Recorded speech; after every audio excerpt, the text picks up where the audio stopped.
Hello guys, welcome back to my channel, or if you are new here then just welcome. Hi, my name is Brenda. I do paranormal videos here on my channel, so if that is something that you are interested in, please consider subscribing down below and turn on your post notifications so you do not miss when I post another video like this one.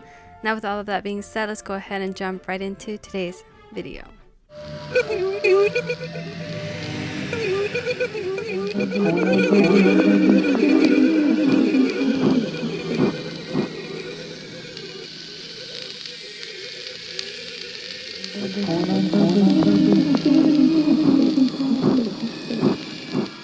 Alright you guys, so as you can tell by the title, per usual, today we are going to be reading some more stories that were submitted, some more scary stories that were submitted to me by my subscribers. So first of all, thank you to everyone who has been sending those stories in, because without you I would not be able to make these videos, so I really do appreciate it.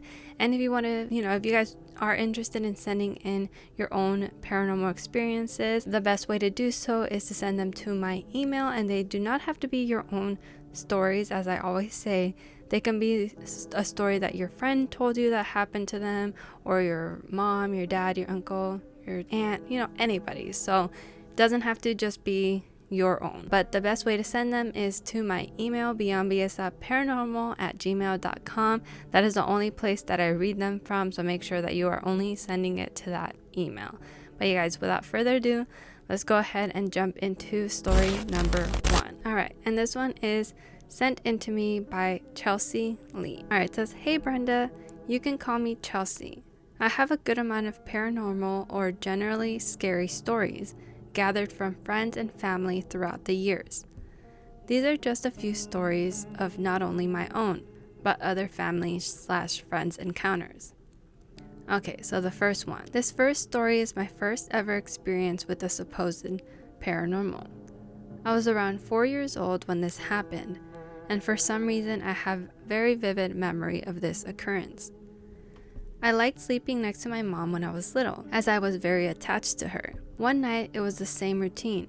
Hop in bed, get under my blanket, and listen to my mom tell me a bedtime story. Later into the night, I was far along in sleep and suddenly woke up. In my half-sleep, half-awake state, I realized I couldn't feel the bed under me, but I could feel my back pressed against the wall the bed was against. Then as quickly as I realized, I felt my entire body drop right back onto the bed. I was so confused as to what just happened, but too tired to care for long. I looked over to my mom to see if she was still asleep and went right back to sleep as well. I never told my mom or anyone what I had experienced that night, because I convinced myself it was just a weird dream. It was not until more than a decade later that I shared it with some of my friends. Even though I was extremely young and it could easily be explained as my little mind being very imaginative, it was not the only paranormal-like experience I've witnessed in my earlier years of life. Oh my god, it's crazy. So you were basically being hovered against the wall that the bed was on and then dropped. That's so scary. Alright, and then the second one. It says, "This story is not my own, but one told to me about what happened to some of my distant uncles. One night they were hanging out on the street outside one of my uncle's house. They always stayed out late into the night and talked/shared a drink together on weekends. On one of these nights, they were all laughing and drinking when they heard what sounded like a puppy crying in the distance. They went silent and tried to call the puppy closer to them under the streetlight. As the puppy got closer, they could hear a chain dragging on the ground and noticed the pup had an oddly huge chain around its neck. It was still close enough for them to get a clear look at, but as soon as what they thought was a tiny puppy came into full view under the streetlight, they were mortified. What started off sounding and then looking like a little puppy was now a huge black dog with blood-red eyes, dragging a heavy chain around its neck.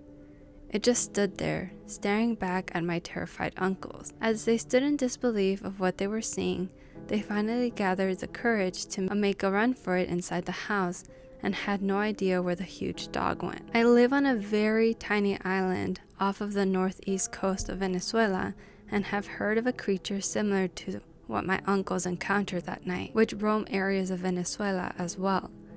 I can't remember the name in particular. However, a lot of the South American/Caribbean countries seem to share encounters with the same sort of entities. Yeah, I feel like I have heard about something like that, about a black dog with red eyes, and I don't know what it's called either. I don't remember, but I do remember reading a few stories that include a black dog, and a lot of people encountering a black dog with red eyes. Very, very interesting entity, and don't really know what it could possibly mean, but still pretty terrifying and very intriguing, especially when more than one person sees it all at once. Like, there's no explanation for it. Like, it's not like a shared illusion or hallucination, right? Alright, so let's get into her third story. This story happened quite recently, last year in fact. Since our house is going through renovations, my bed is currently in the master bedroom, my mom's room. It was not too late into the night, maybe around 9:30 p.m., and the rain was pouring heavily outside, so loudly that I could barely hear myself talk. As the rain got heavier and louder, I started hearing what sounded like wailing and agonizing cries coming from all around me. It didn't sound like it came from one particular direction, but all around the house. To be honest, I thought I was losing my marbles, because you wouldn't be hearing crying from outside the house so clearly when you couldn't even hear yourself that well. I yelled across to my mom and asked, "Do you hear that?" And she replied, saying she did. Still in denial of her being able to hear it also, I said, "What are you hearing?" What she said made my bones go cold. The crying. I hear it too. The only way I could describe these cries is that they sounded like many people screaming in pain and despair. It sounded like something straight from the depths of hell. I've never heard voices in that much pain in my life, and it didn't sound humanly possible whatsoever. It was such unearthly cries. A few days later, after that experience, I asked my mom about how it made her feel, and she gave such brief and dry answers. It was as if she was trying to avoid the topic.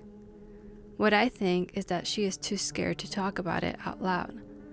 But on that rainy night, I believe both my mom and I heard what hell sounded like. I have many more stories to share with you and will gladly do so. I love both your channels and find so much comfort in your videos. Until next time, Chelsea. Oh, Chelsea, I really appreciate it. That made me so happy that you watch both of my channels. That is so sweet. I really appreciate having your support here on my channel and on my vlog channel as well. And these stories were so eerie. The fact that you said that you think you guys heard what hell sounded like, that gave me chills. I was like, ugh. Just that idea of hearing, like, yeah, how is that even possible, right? Like, all you can hear is the rain and you can't even hear each other. Like, you had to go yell at your mom across to see if she was hearing the crying too. Like, what could that even be, right? It's not like somebody was playing these sounds outside. Like, even if they were, you probably would not be able to hear it. You may be like able to hear a faint sound outside, but not even pinpoint what it actually sounds like. But yeah, great stories. All of them really creeped me out, and I would love to hear more of your experiences. Thank you so much for sharing with us, Chelsea. I really appreciate it. Now let's go ahead and get into story number 2. And this one is sent in to me by Coco. And they say, "Hi, I love watching your YouTube channel. By the way, I have a story that my mom once told me." So this is a story her grandma told her when my mom was a kid. When her grandma was little, she would go to the misa, or church, at about 4 in the morning with her mom, and so they would walk a lot since the misa was very far. And one time while they were walking, they saw something in the fog.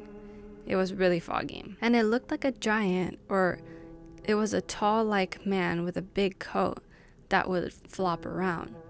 My mom's grandma and her mom would just keep walking, but then they turned around and they didn't see the man anymore, as if it was disappearing. I think I remember if my mom told me that her grandma saw it flapping the coat like it was flying, but it kind of scared me a bit. That's all. Bye. Well, that is a terrifying thing to see, Like, looking back and not seeing that anymore, very tall man in the fog would look pretty terrifying, even if it was just a regular man. The whole thing with the coat flapping and then you saying that it looked like it was flying, it was giving me very much Jeepers Creepers vibes. Like, I imagined just the silhouette of the Jeepers Creepers guy, and you know, he wears like a long coat, and then when he flies up you see it kind of flapping in the air. That's what the image that I got in my head. This is like the second time that I mentioned a Jeepers Creepers kind of being, that when you guys tell me these stories, I'm like, that makes me think of that. But very creepy either way. So thank you so much for sending that in to me. Now let's go ahead and get into story number 3. And this one says, "Hi Brenda, I am a loyal viewer of your scary stories and wanted to share a bizarre encounter I had when I was in my mid-20s. So one second. Whenever somebody doesn't introduce themselves in the beginning, I usually just say their name of their user on the email. So this one is sent in by Lynn, titled Creepy Encounter with Girl in a White Gown. And there's no indication of whether I can say your name or not, so just so you guys know. Alright, so she says, "I was living at my parents' home at the time. They live in a quiet neighborhood with a C-shaped street. Basically, anyone who would pass our house would either be coming or going to their homes, so kind of like a cul-de-sac. One day, street parking was pretty limited, so I parked across the street from my parents' house that was overlooking a canyon. That night, around 10 or 11 p.m., as I was looking outside from my parents' window to check on my parked car, I noticed a figure lurking by the passenger door next to the canyon. I wondered if it was a car thief or maybe someone was looking through cars.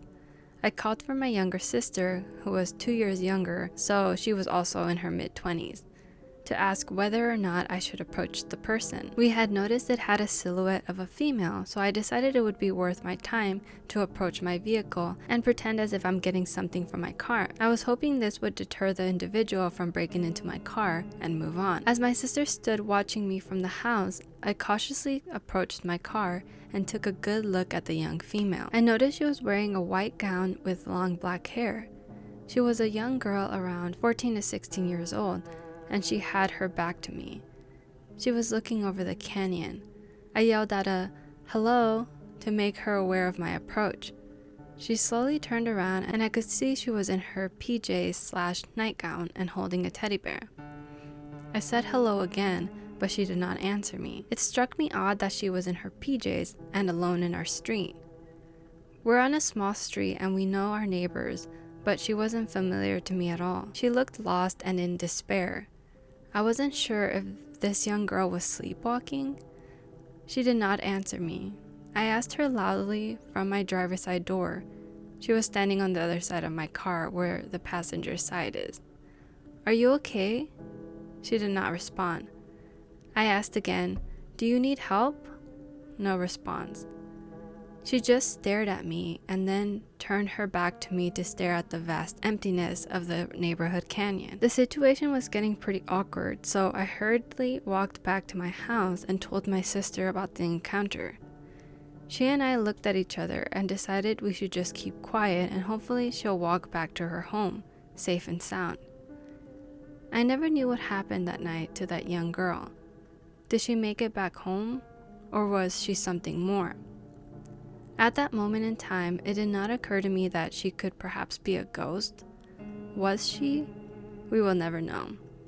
But why was she in her white pajama gown, holding a teddy bear and looking forlorn and lost? It has been about 20 years now, and I recall asking my sister about remembering that one time we saw the ghost girl at mom and dad's house. My sister, who already has prego brain, just shrugged and said she vaguely remembered. But for me, it was still a memory I questioned from time to time. Thank you, Lynn. Wow, that was a story. I really enjoyed that. Yeah, definitely we will never know because it's odd. Maybe she was like, hearing impaired, or maybe she was sleepwalking, as you said. But it is so strange for her to have walked out, especially if she wasn't from that neighborhood. How far could she have walked out of her house and into a random neighborhood and just been, walking around staring off into the distance. And I feel like sometimes with sleepwalkers, they would have their eyes closed, right? Very strange encounter for sure. And it's just kind of funny that when you do have a shared experience with somebody, it's probably aggravating for them to be like, I don't remember. I don't know what you're talking about, right? But your sister kind of just being like, yeah, sure, I kind of remember that. But still, at least you have some kind of witness who also saw somebody there. So you weren't completely crazy or imagining it on your own. I would be freaking out. You're brave. You're braver than I would be, because I don't think I would be able to make it outside. I would just kind of call out from my window or something and be like, hey, what are you doing next to my car, or something like that. But you also don't want to just confront people, especially if they're trying to break into your car, right? But yeah, awesome story, Lynn. I really enjoyed that. That one actually really creeped me out. It creeps me out anytime that you are seeing somebody who looks like they are there, but you can't explain why. Like, I cannot imagine having that happen to me, because the most that I have had happen is a shadow, and then it could have been anybody because it was dark. So, it could have been one of my parents, and I just never found out. And you kind of just have to live with it. You're just like, okay, well, I guess I'll never know what that was. But yeah, guys, that is going to be the last story for today's video. I really do hope that you enjoyed these stories. And again, thank you guys so much for sending those in to me. And before I do end today's video, today's comment shout out goes to this person right here. Thank you so much for leaving a nice comment. As always, I really do appreciate it, and it really makes my day. And if you want to be the next comment shout out, all you have to do is leave me a nice comment down below, and that's it. And again, guys, just a reminder, I do have memberships open here on my channel. So if you click that join button that's next to the subscribe button, you pay about $4.99 a month to be a member of my channel, and you get exclusive content, which are videos that only my members can see, along with some other fun perks. So if you guys are interested in that, join button is down below, and you would be supporting me directly. And if you made it all the way to the end of this video, leave a dog emoji. Since we've been talking about black dogs, leave a dog emoji in whatever comment you leave down below. But yeah, guys, thank you so much for watching. Hopefully I will see you in the next video. Don't forget to stay safe and be kind. Bye bye.